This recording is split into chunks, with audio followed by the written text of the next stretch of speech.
પાલનપુર ખાતે મંત્રી શ્રી બલવંતસિંહ રાજપૂતના અધ્યક્ષસ્થાને સંવિધાન હત્યા દિવસ 2025ની ઉજવણી કરાઈ। વર્ષ 1975ની કટોકટીએ ભારતીય લોકશાહી ઇતિહાસનો કાળ અધ્યાય લોકશાહીના મૂલ્યોને વધુ મજબૂત બનાવીએ સંવાદ અને સહમતિથી કાર્ય કરીએ તેમ મંત્રી શ્રી બલવંતસિંહ રાજપૂતે જણાવ્યું। બનાસકાંઠા પ્રભારી મંત્રી શ્રી બલવંતસિંહ રાજપૂતના અધ્યક્ષસ્થાને નગરપાલિકા ટાઉન હોલ પાલનપુર ખાતે સંવિધાન હત્યા દિવસ 2025ની ઉજવણી કરાઈ। કટોકટી લગાવ્યાના 50 વર્ષની પૂર્ણતાના આરે આ સંવિધાન હત્યા દિવસની ઉજવણી કરાઈ હતી। દેશના લોકશાહી ઇતિહાસમાં કટોકટીના કાળા કાયદાને યાદ કરી લોકશાહીના મૂલ્યો અને સંવિધાનના રક્ષણ માટે જનજાગૃતિ ફેલાવવા આ કાર્યક્રમ યોજાયો। આ કાર્યક્રમમાં મંત્રી શ્રી બલવંતસિંહ રાજપૂતે જણાવ્યું કે આજથી બરાબર 50 વર્ષ પહેલા 1975માં ભારતના લોકશાહી ઇતિહાસમાં એક કાળો અધ્યાય લખાયો હતો। આજના દિવસે તત્કાલીન સરકારે દેશભરમાં કટોકટી લાદી, જેને આપણે સંવિધાન હત્યા દિવસ તરીકે યાદ કરીએ છીએ, કારણ કે એ માત્ર કટોકટી ન હતી, તે લોકશાહી, સ્વતંત્રતા અને મૌલિક હકો પર કરવામાં આવેલ એક ગંભીર હુમલો હતો। મંત્રીશ્રીએ જણાવ્યું કે કટોકટી દરમિયાન પ્રેસની સ્વતંત્રતા સંપૂર્ણપણે છીનવી લેવામાં આવી હતી। અખબારોમાં શું છાપવું અને શું ન છાપવું તે સરકાર નક્કી કરતી હતી। વિરોધ પક્ષના નેતાઓને કોઈપણ કારણ વગર જેલમાં મોકલી દેવામાં આવ્યા હતા। લોકશાહીનો અવાજ દબાવી દેવામાં આવ્યો। નાગરિકોના મૂળભૂત અધિકારો, જે આપણા સંવિધાનનું હૃદય છે, તેને સ્થગિત કરી દેવામાં આવ્યા। તેમણે કહ્યું કે વડાપ્રધાન શ્રી નરેન્દ્રભાઈ મોદીના નેતૃત્વમાં લોકતંત્રને મજબૂત બનાવવાની જવાબદારી આપણા સૌની છે। સૌ સાથે મળી લોકશાહીના મૂલ્યોને વધુ મજબૂત બનાવીએ, સંવાદ અને સહમતિથી કાર્ય કરીએ અને દરેક નાગરિકને સમાન અધિકાર અને અવસર મળે તે સુનિશ્ચિત કરીએ। આપણા સ્વતંત્ર સેનાનીઓએ જે લોકશાહી માટે પોતાના પ્રાણ ન્યોછાવર કર્યા, તેનું આપણે સન્માન કરીએ અને તેને ભવિષ્યની પેઢીઓ માટે સુરક્ષિત રાખીએ। આ પ્રસંગે રાજ્યસભા સાંસદ શ્રી બાબુભાઈ દેસાઈએ જણાવ્યું કે કટોકટી દરમિયાન લોકશાહીના 4 આધાર સ્તંભો કારોબારી, ધારાસભા, ન્યાયપાલિકા અને મીડિયા પર દાબ મૂકવામાં આવ્યો। આ દરમિયાન આમ પ્રજાને ખૂબ જ તકલીફનો સામનો કરવો પડ્યો। કટોકટીના સમયમાં સરકારે લોકશાહીનું ગળું દબાવવાનો પ્રયત્ન કર્યો। મંત્રીશ્રી અને મહાનુભાવ કાર્યક્રમ અનુરૂપ પ્રદર્શન નિહાળ્યું। આ કાર્યક્રમમાં પાલનપુર ધારાસભ્ય શ્રી અનિકેતભાઈ ઠાકર, જિલ્લા કલેક્ટર શ્રી મિહિર પટેલ, જિલ્લા વિકાસ અધિકારી શ્રી એમ.જે. દવે, જિલ્લા પોલીસ અધિક્ષક શ્રી અક્ષયરાજ મકવાણા, જિલ્લા અગ્રણી શ્રી કનુભાઈ વ્યાસ સહિત સંબંધિત અધિકારીશ્રીઓને બોડી સંખ્યામાં લોકો ઉપસ્થિત રહ્યા હતા। આજનો દિવસ 25 જૂન એટલે આપણે બંધારણમાં જે રીતે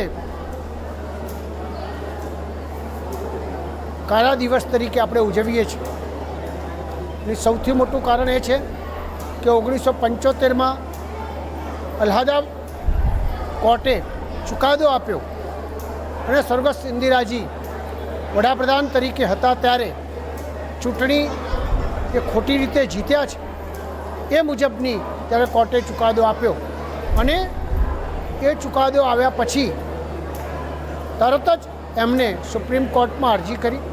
માત્ર સુપ્રીમે એમને વડાપ્રધાન રહેવા માટેની જ વાત કરી હતી, પણ એનો દુરુપયોગ કરીને 25 જૂને રાતે રાષ્ટ્રપતિ શ્રી પાસેથી સહી કરાવીને જે કટોકટી જાહેર થઈ, એના કારણે આ દેશમાં લાખો લોકોને, નિર્દોષ લોકોને જેલમાં પૂરી દેવામાં આવ્યા। આખા વિશ્વમાં ભારતને કલંકિત કરવામાં આવ્યું। અનેક પ્રકારની નિશા લાખીને અનેક લોકોને, જે આપણી 4 સ્તંભ કહેવાય, 4 સ્તંભ ઉપર પ્રતિબંધો લગાવવામાં આવ્યા। એના કારણે નિર્દોષ લોકો, ઘણા લોકો જેલમાં પણ એક્સપાયર થઈ ગયા, એમની પણ વ્યવસ્થા ના કરવામાં આવી। આવો દિવસ 50 વર્ષ પહેલાં આજે પૂર્ણ થયા છે। ભવિષ્યમાં આવનાર સમય લોકો એને યાદ રાખે અને આપણા બંધારણમાં આ પ્રકારની વ્યવસ્થા ના થાય અને કોઈ પણ પોલિટિકલ માણસ પોતાના સ્વાર્થ માટે આપણા દેશમાં બંધારણ સુધારો ના કરે, એ પ્રકારની વ્યવસ્થા સૌ લોકો યાદ રાખે, એના માટે સરકારશ્રીએ આજનો આ કાર્યક્રમ કર્યો છે। ખરેખર આપણે સૌ આજે પ્રતિજ્ઞા કરવી જોઈએ કે આવો દરેક ઠેકાણે જે સાચી વાત છે એ લોકો સુધી પહોંચે એવી સૌને વિનંતી કરું છું।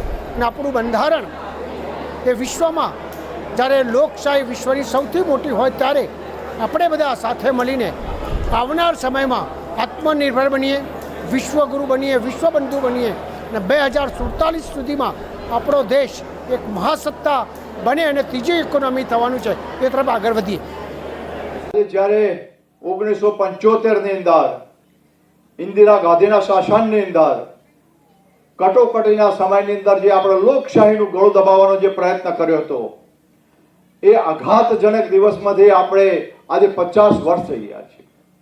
ઇન્દિરા ગાંધીએ લોકશાહીને દબાવવા માટે જ્યારે ઇન્દિરા ગાંધીની રાયબરેલી સીટ ઉપરથી એમણે સુપ્રીમ કોર્ટે જ્યારે એમણે હાર નક્કી કરી અને બંધારણના કાયદા પ્રમાણે એમને દૂર કરવાની કોશિશ કરી ત્યારે એમણે ભારતના રાષ્ટ્રપતિ દ્વારા રાતોરાત સહી કરાવી અને 25મી જૂન 1975ના રોજ આ કટોકટી લાદી દીધી હતી.